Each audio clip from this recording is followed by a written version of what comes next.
అందరికీ హాయ్.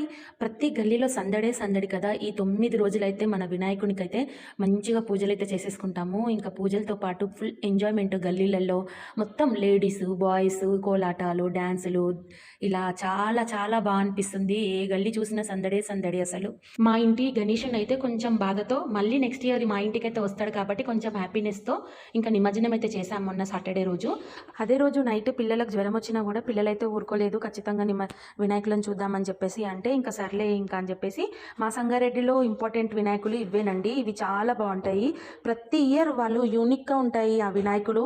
ఎక్కడి నుంచి తెస్తారో కానీ అయితే ఆ వినాయకులను చూడగానే మన కడుపు నిండినట్టు అయితే నాకైతే చాలా బాగుంటాయి. బయట డెకరేషన్ కూడా సినిమాలలో వేసినట్టు వేసి చేస్తారు. మేము చూపిస్తున్న ఈ 3 వినాయకులు అయితే నాకు ఫేవరెట్ అసలు. ఈ పాముల వినాయకుడు కానీ, ఆ కళ్ళు తెరిచే వినాయకుడు కానీ, స్టార్టింగ్ ఫస్ట్లో చూపించిన వినాయకుడు, ఈ 3 వినాయకులు చాలా అంటే చాలా బాగుంటాయి. చిన్నగున్నప్పుడు వినాయకుల పండుగ వచ్చిందంటే చాలు అసలు రోజు నైట్ అసలు ఇంట్లో ఫుడ్ తినకుండా వినాయకులకు ఒక 6 గంటలకు అట్లా వెళ్తే నైట్ 10-10:30 అట్లా వచ్చేవాళ్ళము. అందరం ఒక గ్యాంగ్ అంటూ మెయింటైన్ చేసేవాళ్ళము. చాలా మంది చిన్నపిల్లలు ఉంటారు కదా గల్లీలలో, వాళ్ళని నేను వాళ్ళకి లీడర్ అన్నట్టు ఇంకా తీసుకొని వెళ్ళి వినాయకులను చూసి అక్కడనే వాళ్ళు పెట్టే ప్రసాదాల కోసం 1 కాదు 2 కప్పులు 3 కప్పులు తినేసి ఇంటికి వచ్చేవాళ్ళము. ఇంకా మా మమ్మీ ఇంటికి వచ్చినాక భర్త పూజ ఉంటుంది అనుకోండి, కానీ అవన్నీ ఆ 9-11 రోజులు అయితే అసలు మర్చిపోయి ఫుల్ ఎంజాయ్ చేసేవాళ్ళము. ఇప్పుడు ఈ పెళ్ళిళ్ళు అవి ఇవి అయినాయి కాబట్టి అంత ఎంజాయ్ చేయలేకపోతున్నాము. కానీ వినాయకుల పండుగ అంటే ఎవరికైనా ప్రతి ఒక్కరికి ఇష్టంగానే ఉంటుంది.